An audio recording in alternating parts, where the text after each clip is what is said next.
챕터 1. 믿음. 보이지 않아도 흔들림 없는 길. 주님이 함께 하시면 그것이 은혜다. 누가복음 24장 15절. 그들이 서로 이야기하며 문의할 때 예수께서 가까이 이르러 그들과 동행하시나.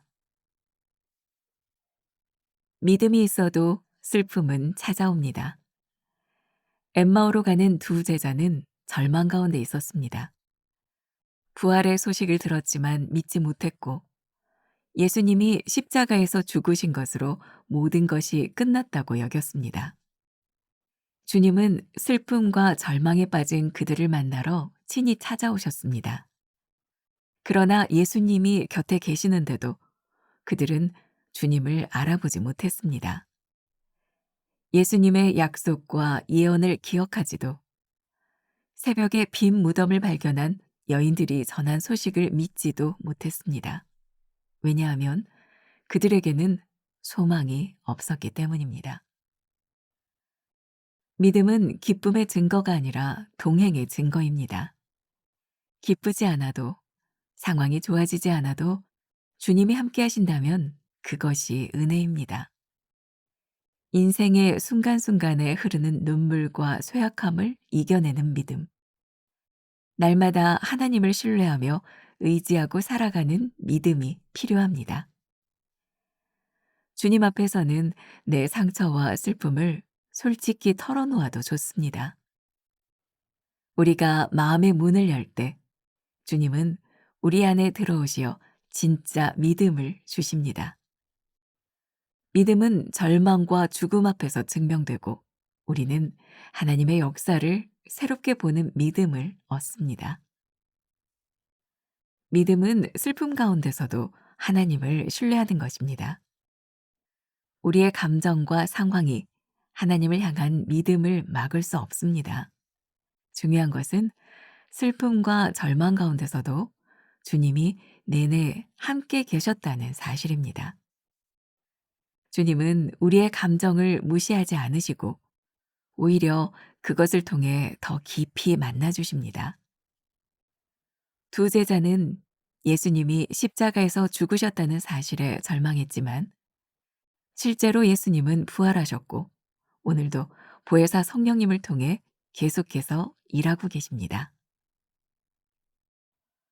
어떤 상황에서도 주님을 믿고 신뢰합니까? 슬픔에 눈이 가려져 주님을 놓치고 있지는 않습니까? 나의 상처와 슬픔을 주님 앞에 솔직히 털어놓습니까? 오늘은 주님이 함께 하시면 그것이 은혜다. 이런 제목으로 말씀을 나누어 보겠습니다. 주님이 함께 하신다. 동행에 대한 이야기이겠죠. 어제도 잠깐 여러분들에게 언급을 했지만 어제와 오늘의 말씀은 엠마오로 향해 가던 두 제자의 이야기입니다. 그리고 앞으로 며칠 동안 계속해서 변화산에서 나누었던 믿음으로 항해하라. 믿음에 대한 이야기를 하게 될 것입니다. 오늘 우리들에게 이 믿음 어떤 것인가?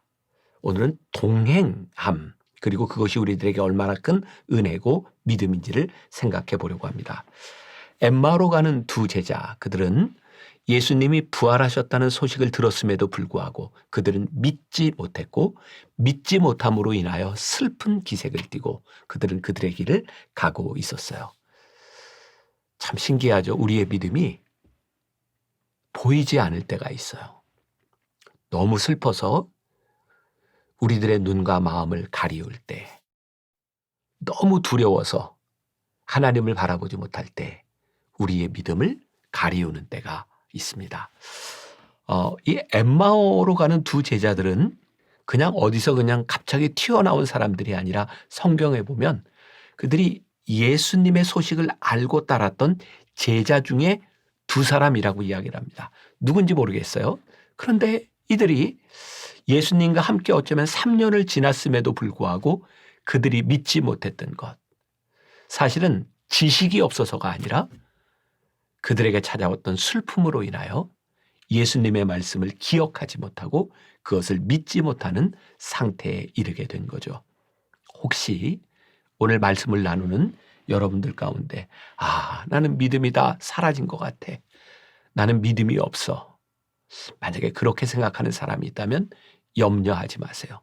엠마오로 가던 두 제자도 슬픔으로 인하여 그들의 눈이 가리워져 동행하고 있는 예수님의 모습조차도 발견하지 못했던 사람들이었으니까요. 그런데 뭐가 중요한가요?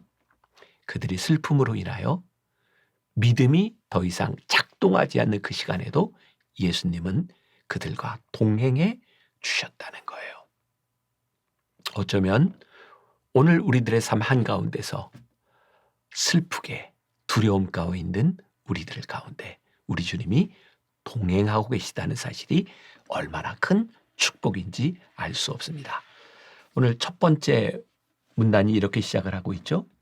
믿음이 있어도 슬픔은 찾아온다. 그래요. 믿음이 있어도 우리들에게 슬픈 일이 찾아와요. 그들에게 예수님이 죽으셨다. 예수님이 십자가에 못 박혀 죽으셨다. 라고 하는 이야기.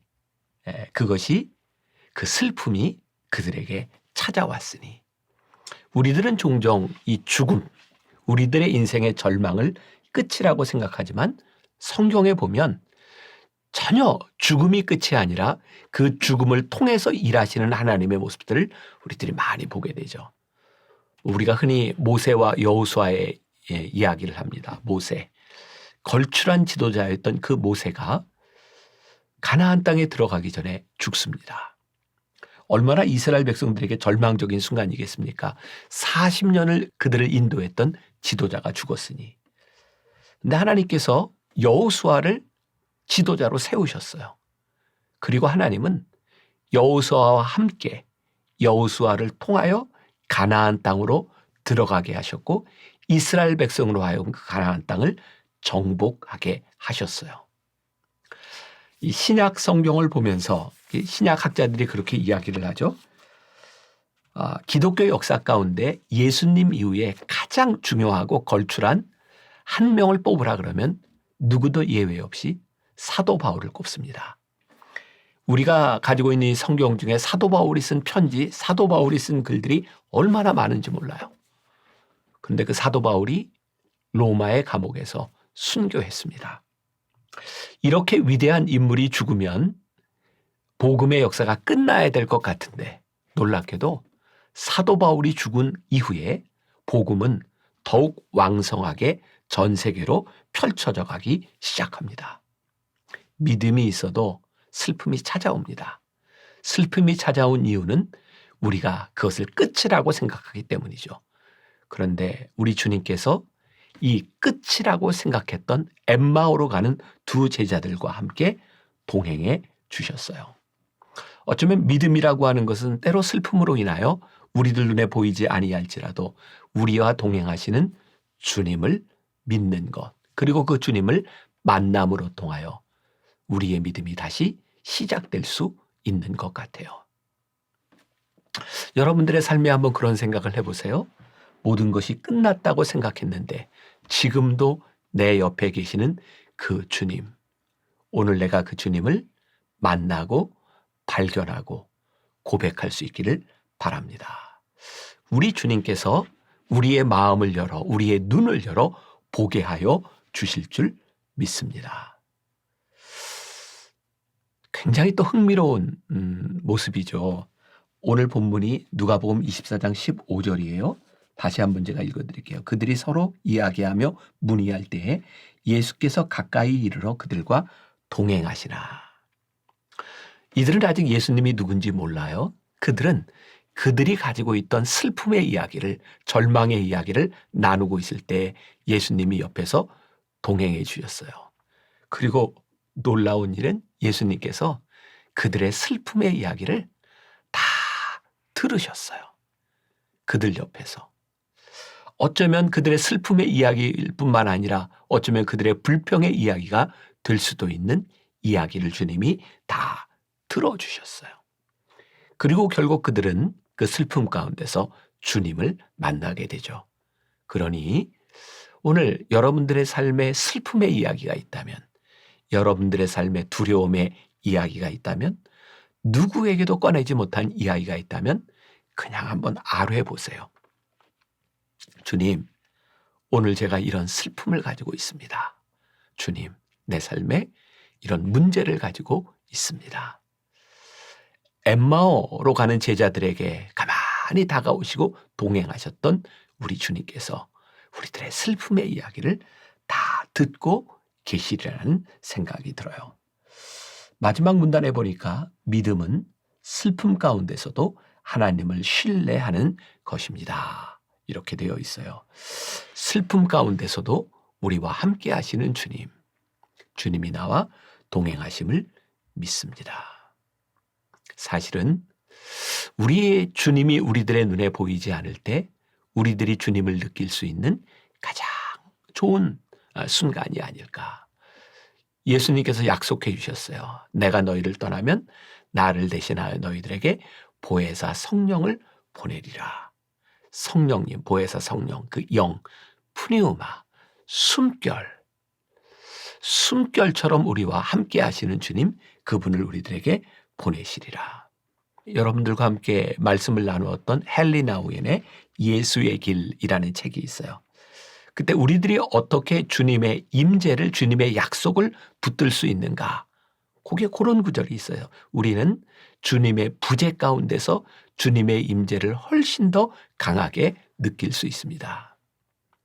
사랑하는 여러분, 주님이 우리 곁에 계시지 않다고 느껴지는 그 순간, 주님이 우리들에게 얼마나 필요한 존재인지를 깨닫게 되는 순간, 우리는 어쩌면 훨씬 더 강하게 주님의 임재를 경험할 수 있는 순간을 맞이하고 있는지 몰라요. 제가 지난해 설교하면서 그런 예를 들었어요.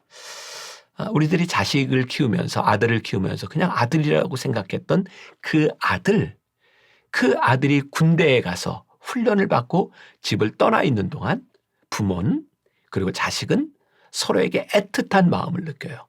아, 소중한 존재였구나. 그리고 정의도 돈독해지기도 하죠. 여러분들의 삶에 지금 이 시간이 주님의 부재를 느끼는 순간이라면 지금 여러분들과 함께 동행하시는 주님을 가장 가까이 느낄 수 있는 순간이 되었다. 주님은 우리의 모든 두려움과 슬픔의 얘기를 개인적으로 듣기를 원하세요. 어떤 분이 그런 이야기를 하더라고요. 집회에 참석을 했는데 목사님이 계속 이렇게 이야기를 하더래요. 여러분들이 받은 상처를 토해내세요. 아버지에게서 받은 상처를 토해내세요. 근데 이분은 집회에 참석해서 계속 그게 너무 힘들었대요. 나는 아버지에게서 받은 상처가 없는데, 아버지는 나에게 너무 좋은 분인데 뭘 토해내라고 하는 것인가. 힘겹게 설교를 듣고 있는데 목사님의 설교를 듣다가 깨닫게 된 게 있대요.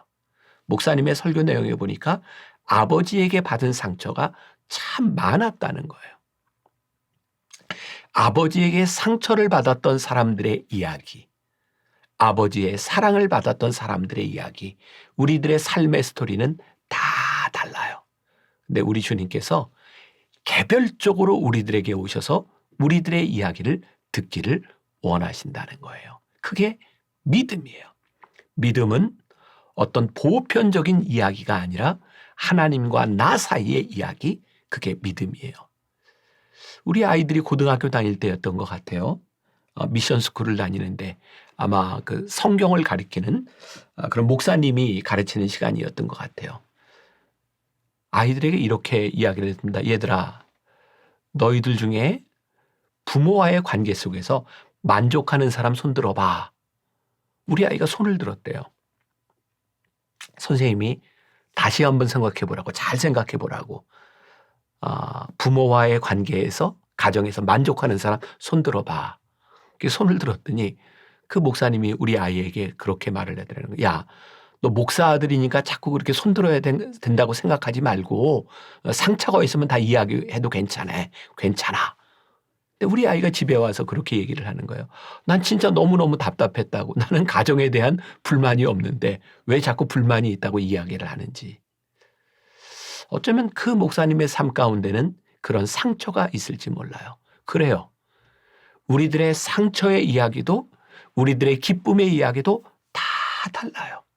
근데 주님은 우리의 모든 이야기를 다 들으시면서 우리와 동행하시는 분이다. 주님이 함께 하시면, 우리의 이야기를 들으시는 그 주님이 우리와 함께 하시면 그것이 은혜다. 오늘 이 은혜 가운데 여러분들이 거하기를 주님의 이름으로 간절히 소원합니다. 기도하겠습니다. 때때로 우리들이 우리와 동행하시는 주님을 잊고 살 때가 많습니다. 주님이 보이지 않으니 우리가 슬픔 가운데 낙담할 때도 많이 있습니다.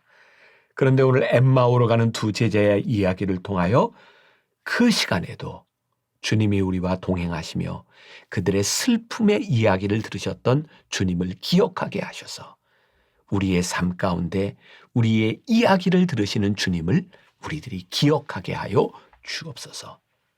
우리의 이야기를 들으시고 우리의 눈을 밝혀 보게 하실 주님을 기대하는 하루가 되게 하여 주옵소서. 예수님의 이름으로 기도했습니다. 아멘.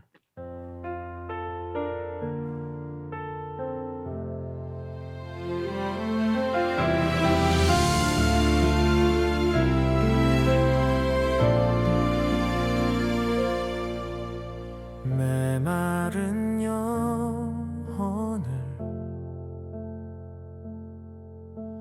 찾으시는 음성, 따스한 숨결로 시선으로 내 이름을 부르시네. 시린 세상 속에 홀로 서 있던 나, 비로소 느끼네. 그의 손이 항상 나를 붙드셨네.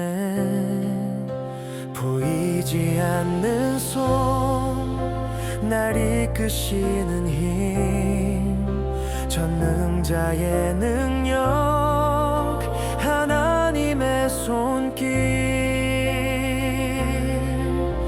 내 능력이 아닌 오직 하나님의 능력, 그의 손으로, 그의 손